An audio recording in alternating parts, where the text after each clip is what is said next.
Welcome everybody. Hey everybody. How you doing? My name is Justin. I'm shooting a video. I want to do a quick update to start the month of February. How do you say that? February. Well, anyways, look who's 40 lordy. My birthday coming up. But let's talk some crypto. Let's talk, just recap everything. So we'll start with the Fed. Looks like the Fed is not maybe quite ready to lower their rates. However, the market seems to think that it's still in store. So we'll have to wait, probably several more months to see what happens there. But we all know what happens when they lower rates. Money gets injected into the system. A lot of these risk-on assets like crypto tend to have some price appreciation. All right. With that being said, very close to the Bitcoin halving. If you're not familiar with what that is, every 4 years. It's probably one of the major events to this point in the Bitcoin cycles. And why? Because on that day of the halving, whenever that block might be, the amount of mining rewards gets cut in half. That's right, it's cut in half. And so the miners essentially, what they were getting the day before, were getting solving a block, and now they're getting half. And so the theory has been, supply shock to the market, yada yada. But I think that it's becoming a little bit more clear that perhaps as each cycle continues, right, that actual halving in terms of like a total impact, if you will, is less and less. And so, all right, but I figure I would bring that up, and there's also the psychology around that. We also have the Bitcoin ETF. We're, I don't know how many weeks now, just a few weeks past that getting approved. And so, it's been pretty interesting to see the inflows and outflows. There's several different funds. One of the funds, the GBTC, the Grayscale fund, it looks like there's been some outflows. There's been, on the other funds, a little bit of inflows, but up to this point, nothing major, nothing that spells a ton of new money yet. However, if you've been in crypto for a while, and you follow the technology, you believe in the long term, it is very exciting tech. But just like any market, things go through cycles, and there's catalysts that jumpstart markets, etc. But even in, and I don't know if this was Kramer, but I hate to quote Kramer, but sometimes he's got some zingers. But no, but seriously, I think I've heard it on the show.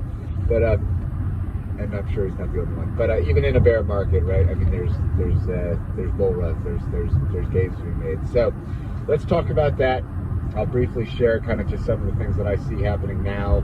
Some of the major, I mean, there's way too many narratives that are developing. But I don't know. I mean, you could probably easy 10, 15 of these narratives. Some of the ones that I've been looking at more recently, you'll hear a lot about DePIN, which is this decentralized physical infrastructure, and some plays in that you might be familiar with, like say Demo, which is basically like, what if you could get paid to drive your car, or Helium, which is an older project, but what if you could get paid, to help build a connected interweb. All right, so there's those plays, and there's a bunch coming up. That's one narrative. Another major narrative, I'm not going to focus on them all, I'm just bringing up a few. Another one is that I see is the Bitcoin narrative.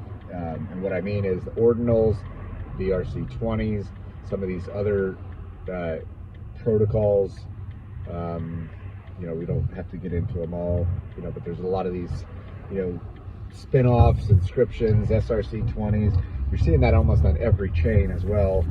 We've talked about probably Doginals, DRC20s, etc.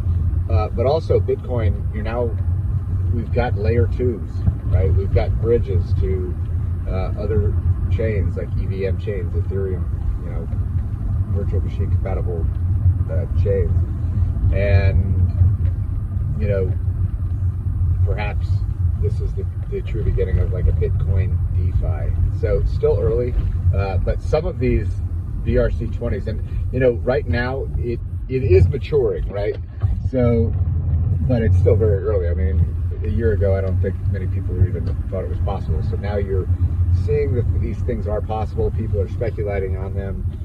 There are tools, wallets like Unisat and Ordinals that are spinning up around it. There's marketplaces. So there is plenty happening. You can't see my face now because the sun was in my eyes. Actually, I can put my sunglasses on. That'll look really cool. See? Got my trusty Ray-Bans. Except, man. See, I can put them right in my glasses. Amazing. Amazing how that works. Yeah, so we've got, you can check out, it takes a while to kind of explore and kind of look into what's going on, but that's another narrative. All right, another one, obviously you have launch pads, depending on your jurisdiction, where you are, it's easier to take part than others. A lot of these launch pads, you'll have to KYC, right? Know your customer. So you may not even be able to participate. Basically allows people to, buy a certain amount of allocation of some projects before they basically hit the market. Another major narrative we're seeing is, and it's been around for a while, but I'll just mention it here because is staking, especially staking, for airdrops. We've seen a lot in the Cosmos ecosystem, drops like TIA, right, Celestia, and kind of the way it seems to be, if you are with the big dogs like Atom, Osmo,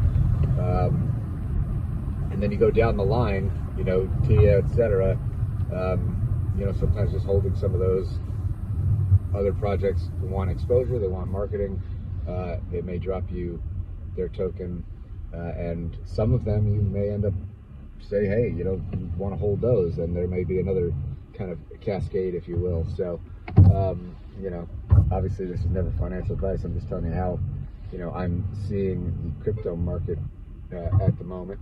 Oh, the guy's beeping at me. He wants to get by me. There you go, man. There you go. He's driving a Porsche. He's got a Porsche. What else? Well, I'll say this. I don't know if this is a narrative, but this is just you can incentivize testnets or testnets because we are seeing rewards just for trying out new platforms. We've got a lot of new competing platforms on so many levels. I don't know if Solana is a narrative, but I will tell you, as the 5th largest crypto out there, with their phone number 2 on pre-order, I think today's the last day, which gave a lot of airdrops to those folks. With the Jupiter airdrop, probably one of the largest, going out there. There's a lot. There's always been a lot there, but the low transaction fees, that's something to look at. I think we definitely got AI. There's some AI plays. I'm trying to think what else. I mean, there's a lot out there. Real world assets, and the list goes on and on. I guess the way I look at it is, at least for myself or most people, you can't do it all, probably, right? Even though you wish you could, you can't do it all. I mean, you can kind of dabble here and there, but at some point, it usually helps to, do some research, make a choice, have conviction, see it play out. And obviously everybody's decisions are what they are. What else did I want to mention? Well, I mean, I will say, so we talked about, airdrops, but there is a narrative here now with these modular or modularity, basically allowing you to, pick and choose, kind of like a chef would build a blockchain. Like, I'll take that part of this and that part of that and that part of this and that part of that, make it a very easy. And so, Celestia kind of leading the charge in many ways on that. With that being said, I think there's going to probably be a lot more of that coming. And there may be rewards there. There is also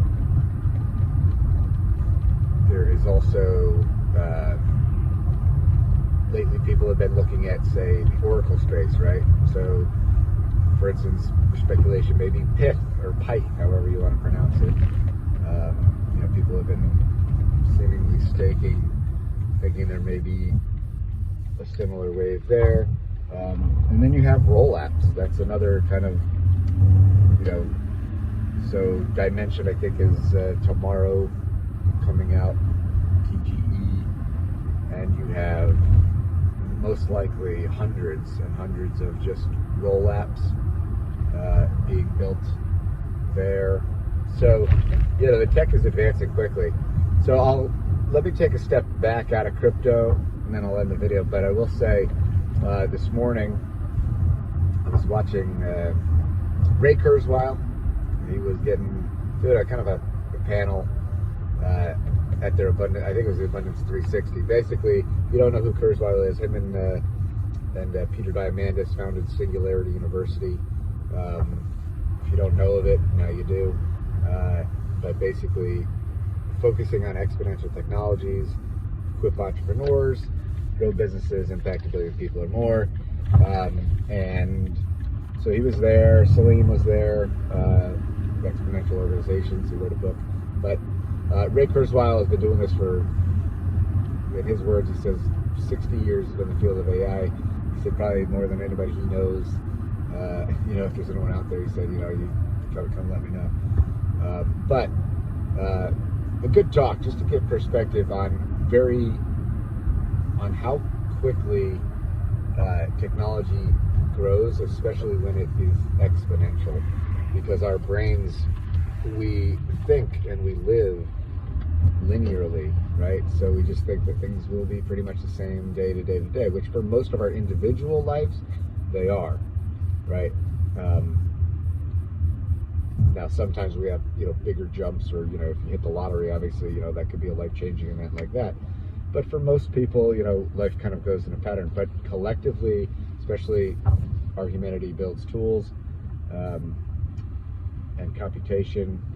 It's fascinating how fast this stuff is going. So, I think I will end the video here. If you found this helpful, give a subscribe, put in the comments, give me your thoughts. Let me know what you think. I haven't been making a lot of content,